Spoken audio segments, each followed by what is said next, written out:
드디어 제 두 번째 시련이 시작이 되는 중입니다.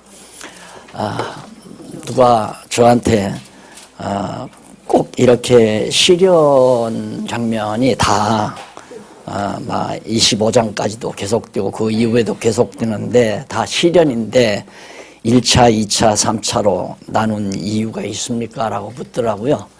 근데 범위가 많잖아요. 또 범위가 많고 시련의 고비가 한 서너 번 있어요. 그 고비 때마다 1차, 2차로 그렇게 구분해서 정리를 해드린 겁니다. 자, 그러면 먼저 1차는 이제 요나단하고 사울의 아들 요나단과 또 다윗이 이제 안타까움을 가지고 어떻게든지 요나단은 다윗을 자기 아버지 곁에서 정말 국가를 위해 나라를 위해 충성하고 신하로서 살기를 바라는 마음으로 아버지 마음을 누그러뜨려 보려고 아버지 마음을 돌이키게 해보려고 요나단이 퍽 많은 애를 썼습니다. 그래도 끝내 사울왕의 마음은 변함이 없죠. 그 이유는 당연한 거 아니에요. 이미 하나님께서 다윗의 시대를 종지부짓고 이제 진짜 하나님이 정하신 사울왕의 시대를 종지부짓고 다윗을 다시 하나님이 원하시는 왕을 세워서 나라를 다스리게 하시려는 뜻이 정해져 있기 때문에 사울과 다윗은 하나가 될 수가 없잖아요. 하나는 망해야 되고 하나는 반드시 흥해야 하기 때문에 이게 정하신 하나님의 뜻이란 말입니다. 그래서 제가 자주 드리는 말씀이지만 되는 대로가 하나님의 뜻이다 라는 얘기. 되는 대로가 하나님의 뜻 아닌 것이 되는 일은 아무것도 없습니다. 모두가 다 하나님의 뜻대로 되는 거죠. 그런데 우리는 그냥 쉽게 쉬운 말로 저럴 수는 없어, 그래서는 안 돼, 이런 말을 곧장 쓰지만은 모든 일들이 하나님의 정하신 뜻에 따라서 이루어진다는 것은 누구도 부정할 수 없는 거거든요. 그렇기 때문에 우리의 입장에서는 하나님께서 왜 나로 하여금 이렇게 어두운 생각을 하게 하실까? 이런 생각은 하나님을 아는 자라면 하게 되죠. 내가 나쁜 생각을 하게 되면 내가 어디 은행을 좀 털어야 될까? 아니면 저 친구를 내가 손 좀 봐줘야 되나? 이런 생각을 할 때는 하나님께서 나에게 그렇게 패역한 마음을 주시는 거란 말입니다. 어두운 영을 통해서. 그렇기 때문에 그런 마음이 내게 들어올 때에는 하나님의 말씀을 깨닫는 우리로서는 왜 하나님이 나를 이렇게 사악한 마음을 갖게 하실까? 그래서 이제 하나님의 뜻을 찾아보려고 노력하는 거. 그게 이제 지혜자죠. 그리고 또 무슨 일을, 좋은 일을 내가 하고자 하는 마음이 생겼다. 그럴 때에도 내가 의롭고 내가 깨끗해서 이렇게 좋은 생각을 하고 사는 게 아니라 하나님께서 좋은 일에 쓰임을 받도록 하나님이 나를 쓰시는구나. 그래서 이제 감사하게 되고 하나님을 찬양하게 되고, 이 두 가지 관계가 모든 범사를 보는 우리의 태도이어야 한단 말입니다. 우리가 아직도 육신에 매여 살고 있기 때문에 때때마다 영에 속한 생각도 하게 되고 때로는 육에 속한 생각을 가지고 살기도 한단 말입니다. 그러니까 그렇게 사라지는 과정 자체가 모두가 다 하나님의 정하신 뜻대로 되는 건데, 육의 생각대로 사라질 때에는 다시 말해서 하나님이 왜 나를 육체의 소욕에 버려두셨을까? 이 생각을 하면서 하나님의 뜻을 공부해야죠. 그 다음 또 영에 속한 생각을 하고 살 때에는 하나님이 나를 이렇게 선한 도구로 쓰시는구나 하고 감사하고 찬양하며 살아야 되고요. 근데 내가 이 일을 개척할 수는 없어요. 내가 내 장래를 내 스스로 내 능력으로 개척할 수는 없다. 모든 범사가 하나님의 정하신 뜻대로 되진다. 다윗의 일생도 마찬가지입니다. 다윗이 사울왕의 신하가 되리라고는 누구도 생각을 못했죠. 그러나 하나님께서는 그런 계획과 작정이 있어서 골리앗을 죽이게 했고, 그로 인해서 사울왕의 신하가 되게 했고, 또 그로 인해서 인기가 천천히요 만만이라는 그런 백성들의 만세소리가, 또 천세소리가 바로 사울왕으로 하여금 질투나게 해서 지금 이런 어려운 일들이 계속되고 있는 거란 말입니다. 이것이 이제 우리는 속당을 하지요. 쉽게 말하면 참 다윗은 참 재수없다, 그거 아니에요. 그 속단하면 안 된단 말입니다. 이것이 바로 다윗이 되게 만들어가는 하나님의 교육 과정이고 훈련 과정입니다. 그래서 시험, 시련, 그래서 시험이라고 하지 아니하고 두 번째 시련이라고 했죠. 연단을 시키는 거다. 그래서 좋은 연장은 불 속에 많이 들어갔다 나와야 좋은 연장으로 만들어지지 않아요. 마찬가지로 하나님께서도 소중하게 쓰실 인재라면 많은 시련을 줍니다. 다윗에게 시련을 주듯이.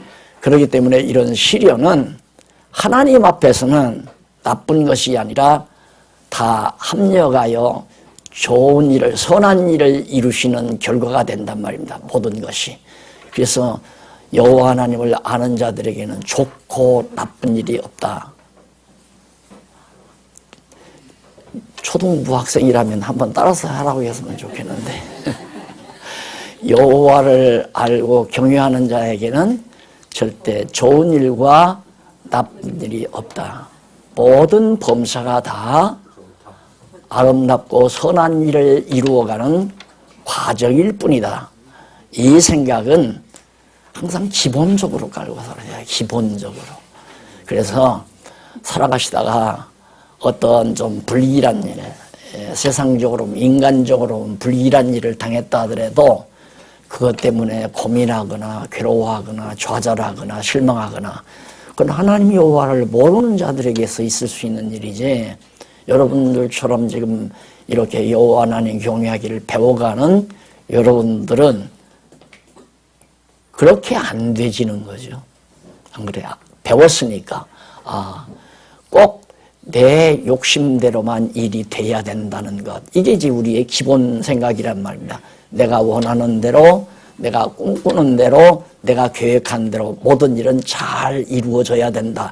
그런 기본 바탕을 우리가 깔고 살기 때문에 불러들여요. 뭐를? 근심과 걱정과 욕심과 좌절, 절망, 이런 걸 자꾸 불러들이는 거란 말입니다. 내 스스로 하나님의 뜻을 저버리고 내 욕망대로 계획을 세우고 뜻을 정해서 살아간다는 것, 그게 참으로 여호와 하나님을 아는 자는 해서는 안 될 일이죠. 그래서 도시에 나가서 큰 돈을 벌어서 큰 창고를 짓고 가득 쌓아놓고 실컷 먹고 배부르게 살자, 그리고 정말 계획한 자에게 성경은 그렇게 말하죠. 인생아, 네가 누기에 아무것도 아닌 존재가 네가 어떻게 내 맘대로 가서 돈 벌어서 큰 거부 가지고 창고를 짓고 배불리 먹고 마시고 즐기겠느냐. 하나님께서 오늘 밤이라도 내 영혼을 불러가면 아무것도 안 된다. 그러니까 너는 하나님의 뜻이면 부자가 될 수도 있고 하나님의 뜻이면 가난하게 될 수도 있다. 이렇게 생각을 하고 사는 것이 여호와 하나님 경외하고 사는 삶이란 말입니다. 그러니까 다윗이 지금 두 번째 시련을 당하는 것, 이것이 절대 나쁜 일이 아니다. 선택받은 자에게는, 하나님의 선택을 받은 자에게는 시련이란 절대 나쁜 일이 아니다. 그래서 그 시련, 두 번째 오는 시련이 뭐냐면 피난 생활입니다. 다윗의 피신 생활, 뭘 피해서 왕궁을 떠나 살아가는 삶인데 20장 1절로 6절에 보면 다윗이 거짓말을 하고서 높제사장에게 떡을 취하게 됩니다. 도망을 쳤어요. 어디로 도망을 쳤느냐면 예루살렘에서 동북쪽으로 지금 예루살렘에서 동북쪽 방향에 있는 그런 도성인데 그게 제사장들이 거처하는 왜 여호수아가 땅을 분배할 때 각 지역마다 제사장들이 거하는 레위 지파가 거하는 도성이 있잖아요. 바로 그게 놉이라는 도성이에요. 그러니까 그 놉 땅에 가가지고 바로 제사장이는 아히멜렉에게 이르게 된 거예요. 그 아히멜렉이 보니까 다윗이 자기한테 찾아오니까 놀란 거예요. 이게 웬일이냐.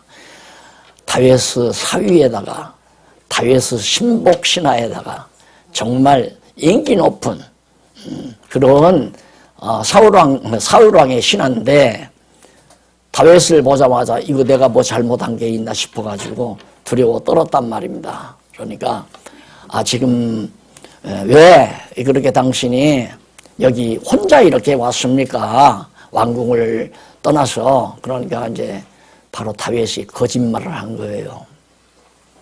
지금 나 여러 사람하고 같이 왔는데 다른 사람은 다른 곳에 있다. 그리고 내가 지금 찾아왔는데 혹시 먹을 것이 없는가 하고 물으니까 제사장이 하는 말이 우리가 늘 먹는 음식은 떡은 없다. 지금 남은 것이 없고 다만 거룩한 떡이란 뭐냐면 그 성막에서 제사 드릴 때 떡을 늘 이렇게 갈아 놓잖아요. 날마다. 그 떡은 있다 그거예요. 그런데 그 떡은 아무나 먹으면 안 된다. 몸이 정결한 자가 먹어야 되는데 혹시 당신들 따르는 자나 당신이나 당신들 따르는 자가 혹시 여자를 가까이 한 일이 있느냐 그러니까 그런 일이 없다. 우리 지금 떠난 지가 오래돼 가지고 여자를 가까이 한 일이 없다. 그러니까 그만 그 거룩한 떡을 준 거예요. 이게 이제 다윗이 그걸 받아가지고 그 다음 이제 다윗이 요구하는 게 뭐냐면 앞으로 혹시 피신하는 과정에서 필요한 보신용 무기가 필요하잖아요. 그러니까 그 아히멜렉 제사장과 같이 있는 사람에게 혹시 여기 칼이나 창이 있느냐, 그거 있으면 하나 나에게 다 하고. 그러니까 하는 말이 우리에게는 그런 건 없고 당신이 골리앗 장군을 쳐서 머리를 잘라가지고 돌아온 그 칼이 지금 보자기에 싸가지고 지금 보관되어 있다. 그걸 달라면 주겠다. 그러니까 좋다. 얼마나 좋으냐. 그래가지고 그게 이제 블레셋 장군의 칼이거든요. 자기가 죽였으니까, 다윗이 죽였으니까 그 칼을 받아가지고 돌아옵니다. 그래서 이제 다윗이 거기서 이제 물러나가지고 7절로 9절에 보면 1851페이지 다윗이 놉당 제사장에게 가서 골리앗의 칼을 취하는 장면이 거기 소개되고요. 그 칼을 취하고서 밑에 10절로 12절에 보면 다윗이 도망하여 가드 왕에게 가서 미친 채를 합니다. 이제 칼도 받았고 그 다음 먹을 음식도 준비가 됐기 때문에 도망을 쳐야 되잖아요. 혹시 정보가 들어가니까. 왜 그러냐면 앞에서 그 도액이라는 사람이 칼을 주었는데 그 사람이 이제 누구냐면 사울 왕의 목자장이란 말입니다. 그러니까 사울 왕과 가깝기 때문에 분명히 도액이라는 사람이 다윗이 바로 그 놉 땅에 왔었습니다라는 정보를 제공해 줄 것이라고 줄 것을 생각하고 도망을 친 거예요. 그런데 바로 도망을 가가지고 가드 왕에 가서 이제 지나는데 가드 왕은 이제 블레셋 땅의 도성이거든요. 블레셋의 도성이에요. 블레셋 땅에 있는 그 땅에 가서 그 왕에게 도달을 하니까 그 신하들이 하는 얘기가 저 사람이 그때 블레셋 골리앗 장군을 쳐서 입힌 사람 아닙니까? 그래서 백성들이 10,000명을 죽였다고 만세를 부르고 사울은 1,000명 죽였다고 천세를 불렀는데 바로 그 사람인 것 같습니다. 그러니까 다윗이 끔찍한 거죠. 가슴이 덜컥해가지고 거기서 바로 다윗이 이제 요령을 펴요. 그래가지고 막 미친 체 하면서 침을 질질 흘리면서 그다음 그 대문에다가 막 낙서를 하고 그리고 이제 위장수를 폈단 말입니다. 그러니까 가드왕이 하는 말이 야 내게 돌에 미친놈이 없어서 저 미친놈을 나한테 데려왔느냐 당장 내보내라고 그래가지고 이제 다윗이 거기서 죽음을 모면하고 돌아오게 되죠. 자 그때 하나님께서 어쨌든 다윗을 지혜를 줘서 모면하게 만들지 않아요. 그때 그런 것들이 이제 하나님께서 인도에 가는 그러니까 노땅 제사장에게 거짓말하는 것도 그것도 하나의 지혜죠. 그 다음 안 미쳤는데 미쳤다고 거짓으로 위장하는 행위도 그 당시에 세속적인 지혜지만 그게 하나님께서 다윗으로 하여금 살아남게 하는 하나의 과정이란 말입니다. 그런 과정들을 통해서 하나님이 다윗을 다 이제 어려움에서 피하게 만들어가는 그런 일들이 소개되고 있습니다. 그러자 다윗이 22장 1절로 2절에 보면 다윗이 아둘람 굴로 도망가서 따르는 자와 함께 거하게 됩니다. 이제는 어디 갈 데가 없잖아요. 도성이나 어느 지역에 가도 다 알아버리니까 다윗의 명성이 앞에서 높았다고 그랬잖아요. 그렇게 명성 높은 것도 별로 좋은 거 아니에요. 이런 경우를 보면 다윗이 명성이 높았기 때문에 모르는 사람이 없는 거라. 모르는 사람이. 그러니까 아까 조금 전에 가드 도성에 가도 벌써 다윗을 알아보잖아요. 그러니까 다윗이 피할 곳이 없어요. 어디가 숨을 곳이 없단 말입니다. 그래서 이제 아둘람이라고 하는 그런 숲속에 굴이 하나 있는데 그 굴 속으로 피신을 하게 됩니다. 피신을 하게 되자 그 소문을 듣고 이제 그 따르는 무리들의 가족과 또 사울로부터 주목받는 블랙리스트 명단자들 그러니까 다윗이 알면 당장 죽일 수도 있고 불이익을 줄 수도 있다고 생각하는 그런 자들이 전부 다 어디로 아둘람 굴로 모인 거예요. 그래서 인원이 한 400여 명이 모이게 된 겁니다. 이게 다윗의 가족들도 이제 거기에 모여진 거죠. 왜냐하면 사울왕이 이제 가족들을 족칠 거 아니에요. 너희들 그 다윗 어디다 숨겼느냐, 어디로 도망가느냐, 당장 찾아내라 이러고 괴롭힐 거니까 바로 그 가족들이 전부 다 아둘람 굴로 피신을 가다 보니까 이 사람 저 사람에서 한 400여 명이 아둘람 굴에서 머물게 된 겁니다. 자, 그러자 22장 3절로 5절에 보면 1853페이지 3절로 5절에 보면 다윗이 가족과 함께 모압에 있다가 헤레스풀로 돌아가게 됩니다. 자, 거기 보면 다윗이 거기서 모압 미스베로 가서 모압 왕에게 이르되 하나님이 나를 위하여 어떻게 하실 것을 내가 알기까지 나의 부모로 나와서 당신들과 함께 있게 하기를 청하나이다. 모압 왕에게 부탁을 해요. 이게 망명을 요구한 거죠. 모압 땅에 가서 나 좀 생명을 구하도록 망명을 허락해달라. 그래서 내 부모들로 하여금 여기 와서 머물게 해달라. 언제까지? 하나님께서 나에게 어떻게 하라는 지시가 내릴 때까지 좀 나를 피신해달라 라고 요구한 겁니다. 그러자 부모를 인도하여 모압 왕 앞에 나아갔더니 그들이 다윗의 요새에 있을 동안에 모압 왕과 함께 있었더라.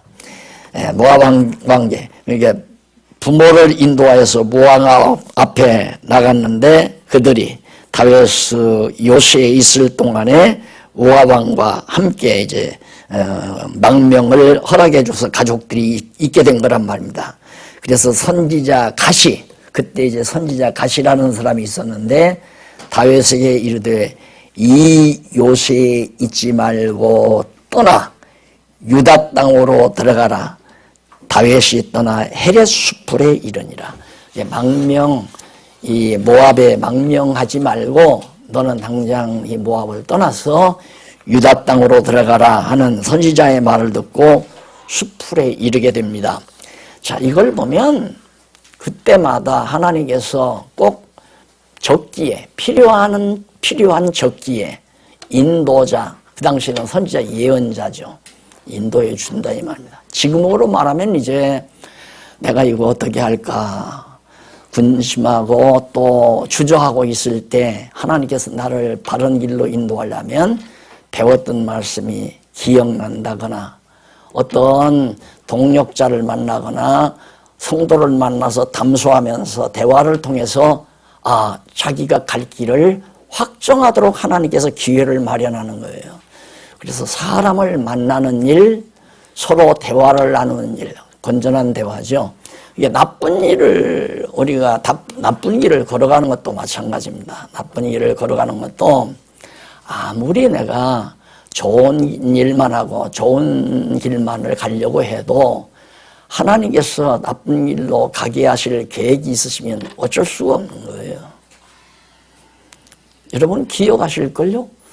제가 아는 목사님 한 분이 말씀 접하고 나서 너무너무 좋아가지고 자기의 전 재산이 제주도에 땅으로 있단 말입니다.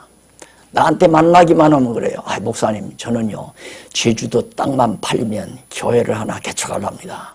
그래가지고 막 꿈에 부풀어가지고 그러더라고요. 근데 하루는 찾아왔는데 막 얼굴이 상기돼가지고 찾아왔어요. 목사님 하면서 나한테 자랑을 늘어놓는데 땅이 팔렸습니다. 곧 송금이 옵니다. 그동안 며칠 지나니까 사색이 돼가지고 왔어요. 왜 그래? 그러더니 큰일 났어요. 뭐가? 그 돈이 딱 도착해서 자기 장로 안에 딱 들어갔는데 넣어놨는데 이제 교회를 개척하려고 넣어놨는데 은행에 넣는 것도 아니고 넣어놨는데 마침 몇 년 전에 헤어진 전도사 한 분이 찾아왔더래요. 그 순간 찾아와서 목사님 제가 사업을 했는데 연립주택 건축 사업을 했습니다. 그래서 연립주택을 몇 채를 지었는데 지금 3채가 남았는데 이 3채를 팔아야 이게 건축비를 충당을 하는데 아직 안 팔리니까 그러니까 잠깐 돈 있으면 빌려주시면 많은 이자를 붙여서 한 30% 이자를 붙여서 드리겠습니다 하고 요구를 하니까 가만히 계산해 보니까 이거 대박이란 말입니다. 그래서 얼른 내준 거예요. 날라버렸죠 뭐 그 순간. 그래서 온 가족이 거처없이 방황하는 몇 년 동안을 방황하는 걸 제 눈으로 봤어요. 어쩔 수가 없는 거예요. 그러니까 정말 하나님 앞에 겸손한 마음으로 하나님이 죽이면 죽고 하나님이 살리시면 살고 하나님이 건강하게 하시면 건강하고 하나님이 병들게 하시면 병든다. 그래서 전폭적으로 나와 내 인생 자체를 또 내 가족과 내 교회와 내 나라 모든 일들을 하나님께 완전히 맡기고 범사에 그의 뜻대로 이루어져 간다는 대전제 아래서 모든 만사를 보고 처결해 나가는 슬기가 우리에게 꼭 필요하다라는 얘기입니다. 그래서 이 사울이 그렇게 22장 1절로 5절에서 이제 에렛 수풀로 돌아가 숨었는데 유다 땅으로 가라고 해서 모압에서 망명하지 말고 유다 땅으로 가라는 선지자의 말을 듣고 그래 6절로 10절에 보면 사울이 신하들을 책망하고 다윗에 대한 소식을 듣게 됩니다. 사울이 얼마나 분이 나겠어요. 여기에 생쥐처럼 다윗이 조금 해가지고 생쥐처럼 왕궁을 빠져나가서 이제는 찾을 수도 없고 정보도 없단 말입니다. 그러니까 신하들을 모아놓고 화풀이만 하는 거예요. 원래 자기 마음이 불편하면 남에게 화내고 남을 핀잔하고 남에게 이제 모든 책임을 전가하고 원망하고 이런 태도가 자기 자신에게 있는 거예요. 남을 욕하고 비난하고 험담하는 건 그만큼 자기 자신이 하는 자가 불행하다는 얘기입니다. 아니 일국의 왕으로서의 사울이 왕좌에 앉았으면 됐지. 왜 거기에 앉아서 그 조그마한 소년 다윗을 시기하고 질투해서 그것 때문에 속이 상하고 그것 때문에 정말 마음이 불안해가지고 신하들을 불러놓고 신하들에게 너놈들은 도대체 뭐 하는 거냐. 아무도 나에게 정보를 제공해 주는 놈이 없다. 아들놈을 비롯해서 신하놈들 전부가 다 다윗이 어디에 숨었는지 다윗으로 어디로 도망갔는지 내가 아무것도 모르고 이렇게 살고 있으니 내가 이 꼴이 무엇이냐 하는 식의 원망과 불평을 바로 신하들에게 늘어놓은 거예요. 그럴 수밖에 없잖아요. 그러니까 가정에 들어와서 가족들에게 화내는 것은 밖에 나가서 계획대로 일이 안 됐다는 얘기예요. 그래서 그 전에 어느 목사님이 부흥사가 얘기를 하는데 그런 얘기를 하더라고요. 어떻게 하면 부부 갈등을 해소하고 사느냐. 방법이 있는데 부부가 약속을 했대요. 내가 퇴근할 때 모자를 딱 쓰고 들어오면 남편이 지금 마음이 편치 않구나 하는 징조다 이거예요. 그걸 보면 아내가 좀 거기에 반응을 해달라. 거기에 잘 순응을 해달라. 그리고 내가 모자를 바르게 딱 눌러 쓰고 들어오면 남편의 마음이 편안하고 기쁘구나. 이걸 깨닫고 맞이할 준비를 해달라. 그렇게 암호를 약속하고 살았더니만 부부 갈등이 없이 잘 살게 됐다. 애기 같은 얘기지만은 그런 얘기를 하더라고요. 그러니까 문제는 나고 안 나고 하는 원인을 차단을 해야 되거든요. 가장이나 누구든지 화가 나고 안 나는 근본 원인, 마음이 편안하고 불안한 근본 원인, 그건 전부 자기 육성의 기본 요소인 욕망이에요. 욕망.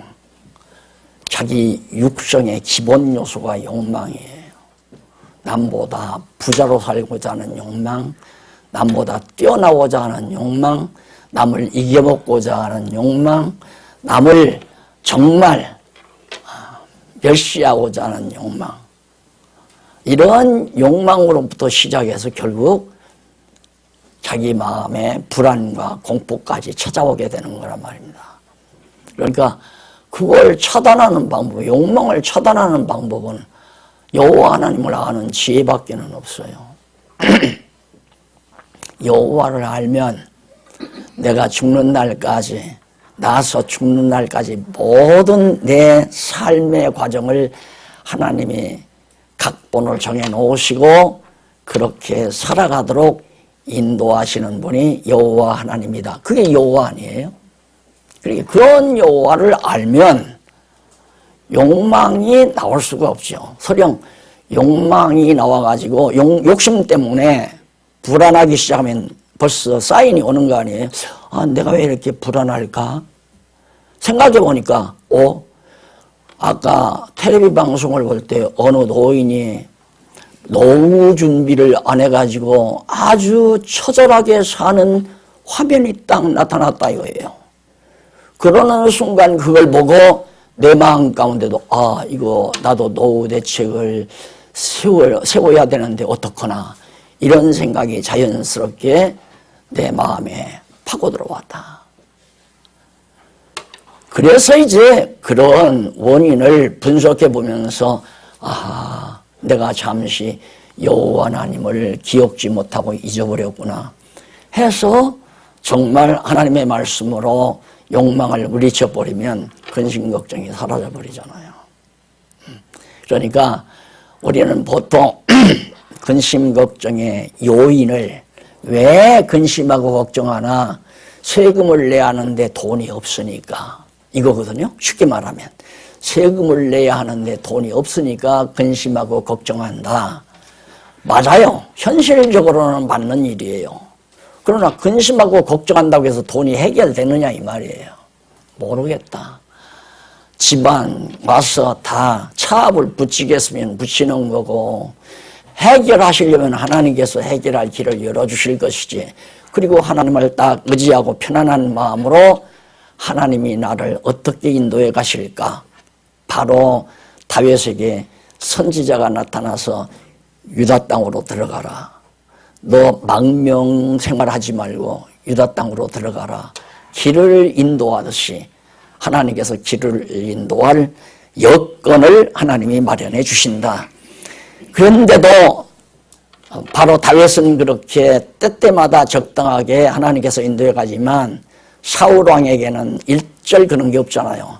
다윗 왕에 대한 문제를 해결해야 되는데, 그런데 우리가 높당에서 왜 칼을 받을 때, 떡하고 칼을 받을 때 도액이라는 사람이 칼을 줬다고 그랬잖아요. 그때 다윗은 예감을 했어요. 아, 저 사람이 틀림없이 나의 정보를 사울에게 말하겠구나. 그래서 도망친 거란 말입니다. 그래서 모압 땅으로 망명을 간 거고. 그런데 아니나 다를까 바로 도액이라는 사람이 사울에게 그 말을 한 거예요. 그래가지고 11절로 19절에 보면 소식을 들은 사울이 분노해가지고 왜 이런 소식을 이리에 가지고 오느냐고 노해가지고 분이 폭발해가지고 높제사장들을 모두 죽여버립니다. 애꿎은 높 땅의 제사장들만 죽이는, 그러니까 그렇게 사람이 사악해지는 거예요. 그러니까 시기 질투로 시작해서 결국에는 사람을 여기 보니까 한 40여 명을 죽였다고 그러잖아요. 죽인 자가 아마 한 40여 명 된다고 그러죠. 여기 보면. 그렇게 85인 거기 18절에 보면 나오죠. 왕이 도에게 이르되 너는 돌이켜 제사장들을 죽이라 하매 에돔 사람 도액이 돌이켜 제사장들을 쳐서 그날의 세마포 에본 입은 자 85인을 죽였고 제사장들의 성읍 노부 남녀와 아이들과 젖 먹는 자들과 소와 나귀와 양을 칼로 쳤더라. 제사장만 85인. 그러니까 막 가족들, 여인들 다 하면 수백 명을 죽인 거죠. 엄청난 살상극을 벌리잖아요. 우리는 이런 것들을 옛날 역사에서만 보는 게 아니잖아요. 내가 앉아있는 이 권좌를 유지하기 위해서는 그 권좌를 반대하는 자들을 마구 탱크로 밀어붙이는 거 우리 눈으로 봤잖아요. 예? 지금도 내 권력에 해가 되는 자들은 난 안 남겨놓겠다. 그게 바로 블랙리스트라는 거 아니에요. 그 블랙리스트는 별것 아니에요. 사람을 직접 죽이는 것이 문제죠. 그러니까 욕망이라고 하는 것이 결국 그렇게 아주 극한적인 사악한 행위까지 이어진다고 하는 것을 우리가 이 성경 역사에도 얼마든지 찾아볼 수 있는 거 아니에요. 그러니까 사실은 아이가, 우리는 아이들을 기르면서 옛날 제가 어렸을 때는 동네 엄마들이 애기들을 데리고 이렇게 이제 남의 고추밭 사이를 지나갑니다. 그러면 고추밭에서 아이가 고추를 따요. 고추가 잘 익었으니까 이쁘니까 그걸 한 서너 도둑게 딴단 말입니다. 그럼 엄마가 아이 벌기를 탁탁 치면서 아이고 내 새끼야 욕심 많은 거 보니까 부자로 잘 살겠구나 하고 칭찬을 해요. 그게 몰라서 그런 거죠. 이게 아이가 크면서 욕심이 많은 아이는 엄마 아빠로서는 걱정을 많이 해야죠. 걱정이 되는 거죠. 그래서 어떻게든지 아이가 욕심을 부리지 않도록. 근데 보통 아이들 다 그러잖아요. 언니하고 동생하고 막 늘 장난감 갖고 싸우고 물건 가지고 싸우고, 네 거다 내 거다 싸우고, 신발 가지고 싸우고, 옷 가지고 싸우고, 그런 것들을 아이들에게 자상하게 욕심이 잉태하면 뭐가 되고 뭐가 되고 뭐가 되고, 그래서 사람을 죽이는 데까지 간단다. 세상에 그래 재산 때문에 온 가족을 살인하는, 요즘에는 왜 그런 일들이 그렇게 많은지 몰라요. 온 가족을 죽이잖아요. 가족을, 자식까지 다. 이게 욕심이라는 것이 그만큼 정말 사악한 원뿔이라고 하는 것을 안다면, 내 새끼 욕심 많아서 참 부자로 살자살겠구나 하고 칭찬할 수는 없는 거죠. 자, 그 다음에 이제 20절로 23절에 보면 다윗이 사실을 고해준 아비아달을 함께 있도록 해줍니다. 그러니까 그렇게 이제 그 제사장들을 모두 다 도액으로 말미암아 제사장들을 다 죽이게 하잖아요. 사울 왕이. 그런 일이 끝나고 나서 그 사실을 갖다가 누가 아비아달이라고 하는 사람이 다윗에게 전부 다 또 정보를 알려줘요. 전부. 그래서 거기 보면 아이도브 아들 아히멜렉의 아들 중 하나가 피하였으니, 그러니까 죽이는 대상에서 85인 뿐만 아니라 그 가족들까지 해서 수백 명을 죽이는 가운데서 도망쳐 나온 사람이 하나 있어요. 그 사람이 이제 아비아달이라는 사람인데, 그 사람이 이제 다윗에게 사실을 전부 다, 제사장들을 지금 수십 명 죽이고 그 가족들까지 다 죽임을 당했습니다. 이런 보고를 다윗에게 했는데, 22절 다윗이 아비아달에게 이르되 그날 에돔 사람 도액이 거기 있기로 그가 반드시 사울에게 고할 줄 내가 알았노라. 그러니까 자기에게 놋 땅에서 칼을 준 도액이라는 사람, 그 블레셋 장군의 목을 자른 칼을 다윗에게 주었던 도액이라는 사람이 사울 왕의 목자장이니까 아주 가깝잖아요. 그러니까 저 인간이 정보를 제공해 주겠구나. 아니나 다를까 그 정보를 제공해서 너희는 왜, 너 제사장들 왜 그 다윗을 도왔느냐, 왜 그리고 칼을 그에게 주느냐. 칼은 도액이 준 거란 말입니다. 그러니까 당장 죽이라고 하는데 안 죽인단 말이에요. 안 죽이니까 도액들을 네가 죽여. 그래가지고 도액이 다 죽인 거 아니에요. 이렇게 해서 결국 정말 무섭게 그런 살상극이 벌어지는 그런 장면이 20절로부터 23절까지, 그렇게 해서 그 아비아달을 다윗이 이제 아비아달을 영접해서 너 사울왕이 너를 죽이려고 할 거다. 그러니까 너를 찾을 거니까 사울왕이 너만 죽이려고 하는 것이 아니라 나를 죽이려고 하는 거다. 너도 사울왕이 죽이려고 하고 나도 사울왕이 죽이려고 하니까 너 내 곁에 있으라. 죽으면 같이 죽고 살아도 같이 살자, 이 말이죠. 그래서 이제 아비아달을 다윗이 자기 곁에 두고 있는 그런 내용까지가 23절이에요. 참 험한 생활이죠. 그러니까 다윗이 지금 도망을 쳐서 놋 땅으로 갔다가 놋 땅에서 바로 모압 땅으로 갔다가 모압 땅에서 유다 땅으로 갔다가, 그래서 결국 이제 수풀로 도망치는 그런 장면이 연속되고 있는 겁니다. 그러자 이제 다음 시간에는 23장부터인데 23장부터 바로 사울왕에 대한 관용이 나옵니다.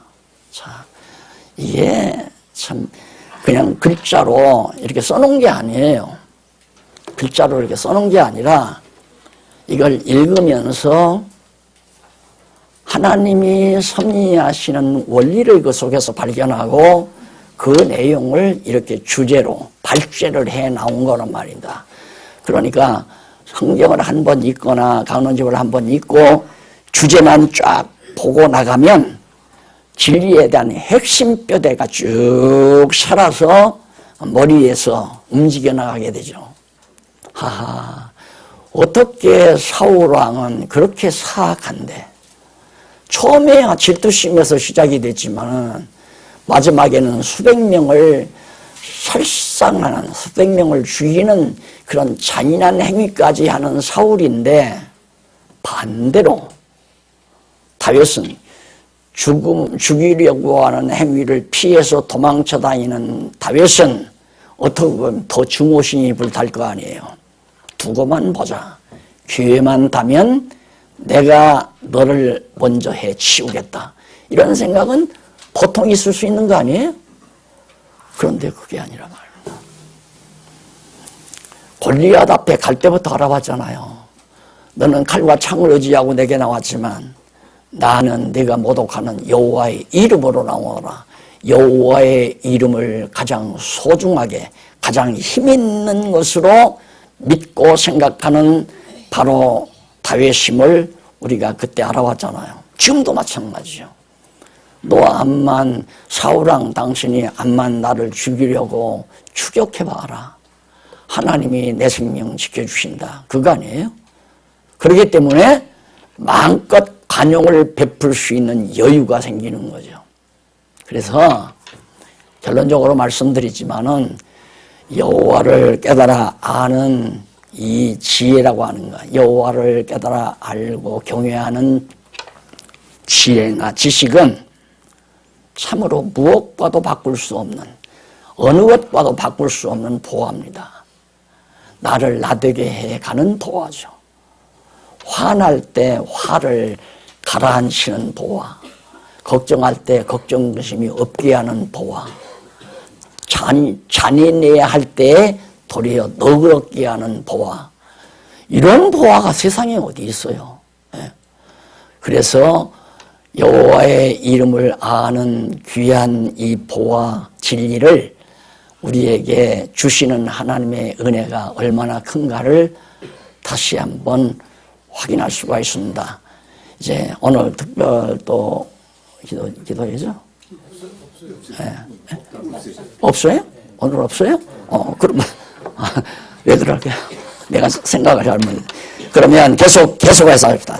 사울에 대한 관용이죠.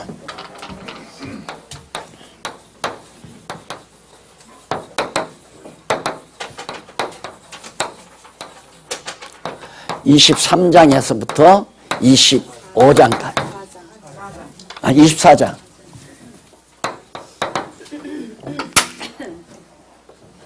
관용이라고 하는 말은 너그럽게 용납한다는 말이거든요. 너그럽게 용납한다고 하는 거.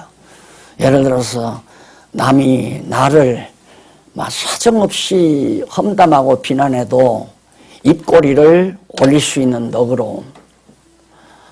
또 그런 사람이 다가와도 정말 마음을 활짝 열고 받아들일 수 있는 너그러움. 그걸 관용이라고 그래요. 관용. 이게 사람이 되어지는 게 아니에요.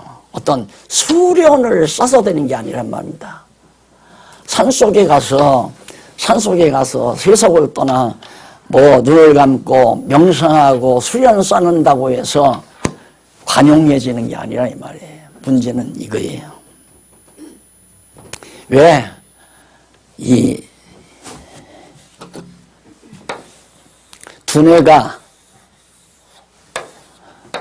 마음을 지배하거든요. 이건 마음 아니에요. 머리에 담겨있는 정보, 지식, 또한 지혜, 이런 것들이 바로 내 마음을 지배해요. 야, 가상화폐에 1,000만 원을 투자해서 5천만 원을 벌었다더라. 그런 정보가 들어왔어요. 정보가 들어오면 자꾸 신경이 쓰이는 거예요. 왜? 그 정보가 이 머리에 담겨 있으니까. 그러니까 그 정보에 따라서 마음에 나도 투자하고 싶다. 자꾸 그런 마음이 생기다 보면 기회 가면 1,000만 원 투자한다 이 말입니다. 그러니까 머리가 인간에게는 무엇보다도 중요한 거예요. 이 두뇌가. 그래서 수련을 쌓는 것은 습관을 만드는 거예요. 습관을. 그냥 몸의 습관을, 예를 들면 강아지들에게 강아지를 훈련시키면 자, 딱 하면 이렇게 앉는 개지요. 이렇게. 왜? 그렇게 훈련을 받아서. 왜? 코끼리 가지고 돈 버는 공마단 사장이 코끼리를 어떻게 훈련시키냐면 전기가 들어가는 철판에다가 코끼리를 올려놓고 전선을 넣었다 껐다 넣었다 껐다 그렇게 하면서 이제 신호를 보내는데 북을 빨리 치면 막 전선이 들어와요. 전기의 열이. 그러니까 막 코끼리가 뜨거우니까 막 댄싱을 할 거 아니에요. 북을 천천히 느리게 치면 전기가 꺼져요. 그럼 코끼리가 뜨겁지 않으니까 그냥 서 있단 말입니다. 이걸 계속해서 반복하면 그냥 땅에다 세워놓고 북을 느리게 쳤다 빨리 쳤다면 막 춤추다가 또 멀쩡하게 섰다가 그러면 관객들은 코끼리가 북소리에 따라서 움직이는 줄 안다 이 말입니다. 근데 그런 습관이 코끼리 뇌리 속에 꽉 습관적으로 배겨가지고 습관에 따라서 그렇게 하는 것을 수련이라고 그래요. 수련. 그래서 가장 미련한 인간이 수련을 쌓아서 인격을 도야하고자 하는 게 미련한 인간이에요. 수련을 쌓아서. 그래서 깊은 산속에 들어가서 딱 명상을 하고 또한 이런 나쁜 생각을 제거하면서 자기 인격을 도야하려고 하는 그런 수련 생활이죠. 그 미련한 인간들에게 하는 일이란 말입니다. 가장 바로 머릿속에다가 여호와 하나님을 아는 지식과 지혜를 머리에 간직하는 것만큼 위대한 생활은 없어요. 가장 최고란 말입니다. 왜? 그 머리가 내 몸 행동을 다 지배하기 때문에. 그래서 다윗이 이제 피난 생활을 했지만은 사울이 자기를 죽이려고 하는 사울을 너그럽게 용납하는 이유가 공부를 해보면 알아요. 왜 그렇게 되시는가? 한번 보십시다. 23장 1절로 5절에 보면 다윗이 블레셋 사람과 싸워서 그일라 거미를 구원하는 대목이 나옵니다. 혹이 다윗에게 고하여 가로되 보소서 블레셋 사람이 그일라를 쳐서 그 타작마당을 탈취하더이다. 블레셋 사람들이 와서 그일라 도성을 쳐가지고 다 뺏어갑니다. 다윗이 그 소식을 듣고 다윗이 여호와께 묻자와 가로되 내가 가서 이 블레셋 사람을 치리이까 여호와께서 다윗에게 이르되 가서 블레셋 사람을 치고 그일라를 구원하라 하시니 다윗 사람들이 그에게 이르되 보소서 우리가 유다에 있기도 두렵거든 하물며 그일라에 가서 블레셋 사람의 군대를 치는 일이리까. 예, 다윗 사람들이 다윗이 이제 여호와 하나님께서 다윗으로 하여금 그일라 사람들 가서 구원해내라. 블레셋 사람들이 와서 지금 침략해 들어왔으니까 그 말을 하니까 다윗 무리들이 지금 유다 땅에 들어가기도 지금 겁난데 전쟁터에 우리가 왜 가야 됩니까? 하고 반문하는 거예요. 그러면서 하는 말이 그러니까 4절 다윗이 여호와께 다시 묻자온데 여호와께서 대답하여 가라사대 일어나 그일라로 내려가라. 내가 블레셋 사람을 네 손에 붙이리라 하신지라. 다윗과 그의 사람들이 그일라로 가서 블레셋 사람과 싸워서 그들을 크게 도륙하고 그들을 가축을 끌어오니라. 다윗이 이와 같이 그일라 거미를 구원하니라. 그런 상황 속에서도 하나님께서 다윗으로 하여금 위대한 업적을 내리도록, 이것은 참 놀랍죠. 지금 따지고 보면 이렇게 피난 생활을 통해서 유약해졌을 거 아니에요. 다윗이 상당히 인간이기 때문에 유약해졌을 거란 말입니다. 근데 하나님께서는 이런 유약한 다윗을 강하게 일으키기 위해서는 다윗으로 하여금 승전의 기쁨을 맛볼 수 있게 만드는 거죠. 그러니까 지난번에도 제가 말씀드렸지만 하나님께서는 약하게 해서 강하게 만드신다. 약하게 해서 강하게 하신다. 왜? 내가 강한 것이 아니라 하나님이 나를 강하게 하신다. 약하게 하시는 분도 하나님이시고 강하게 하시는 분도 하나님이시고. 이게 다윗이 이제 거일라 전쟁에 승리하니까 얼마나 이제 막 확신에 차 있을 거예요. 아, 하나님은 나와 확실히 함께 하시는구나. 예, 여러분 한번 지난날 생활을 가만히 살펴보세요. 아, 절망하고 좌절했을 때 이제는 내 인생 끝나는가 보다. 그런 장면들이 있는 분들이시잖아요. 다 그런 건 아니겠지만 그런 순간들이 있을 때 생각지 않게 하나님께서 나를 다시 일으켜 준 것을 한번 생각해 보십시오. 하나님은 그렇게 가장 나약하게 했다가 하나님께서 강하게 일으켜 주시는 하나님입니다. 근데 그게 아니라 그렇게 생각하지 않고 아, 그때 그 친구 아니었으면 나는 죽었어. 그때 그 친구 아니었으면 나는 완전히 이 세상에 있지 않은 사람이야. 이렇게 생각하고 산단 말입니다. 보통. 근데 그게 아니거든요. 아, 그때 하나님이 나를 붙잡아 주셨구나. 나를 영영 버리시지 아니하시고 나를 아주 버리지 아니하고 나를 붙으셨구나. 꺼져가는 갈대 마저 꺾지 않고 향한 갈대 마저 꺾지 아니하고 그 다음 꺼져가는 등불 마저 끄지 아니하시는 하나님이 나를 아주 버리지 않으셨구나라는 그 신앙을 갖게 하는 것이 유약하게 했다가 승리케 만드는.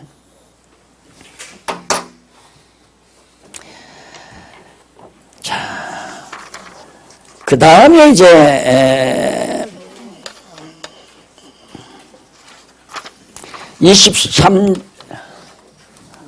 23장 6절로 14절 다윗이 추격해오는 사울을 피하여 황무지로 도망을 합니다. 아비멜렉의 아들 아비아달이 그일라 다윗에게로 도망할 때에 손에 에봇을 가지고 내려왔었더라. 다윗이 그일라에 온 것을 혹이 사울에게 고하였어요. 이제 정보가 들어간 거예요. 다윗이 지금 그일라에 와서 전쟁에서 승리를 했단다. 이 소식이, 이 정보가 사울에게 들어갔다 이 말이에요. 그걸 가만 놔두겠어요. 얼씨구나 좋구나. 이거 이제 완전히 너는 도가내든 쥐다라고 생각을 하고 사울이 바로 다윗을 추격한 겁니다.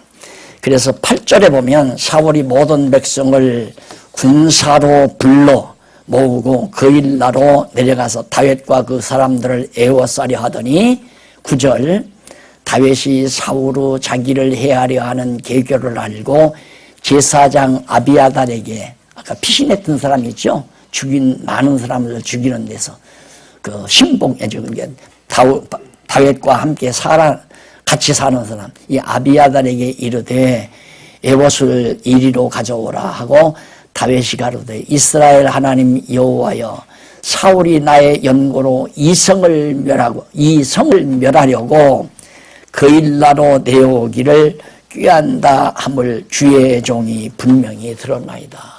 여호와여 어떻게 합니까?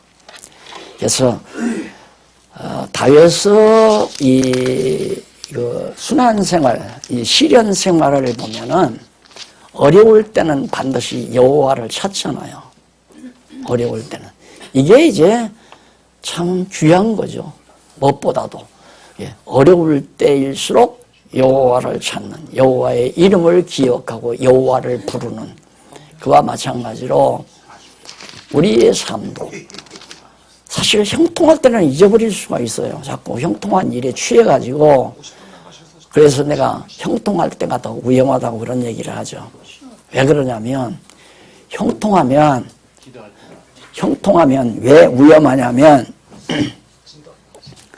형통하면 머리를 쓰는 게 아니라 머리에 어떤 지식과 지혜가 작용되는 것이 아니라 이 몸에 형통함이 느껴지는 상황이 체감으로 와요. 그게 마음을 지배한단 말입니다.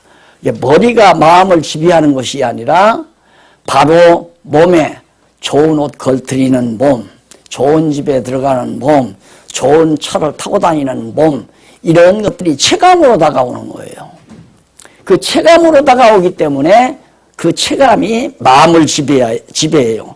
그래서 위험할 때는 형통할 때가 위험하다.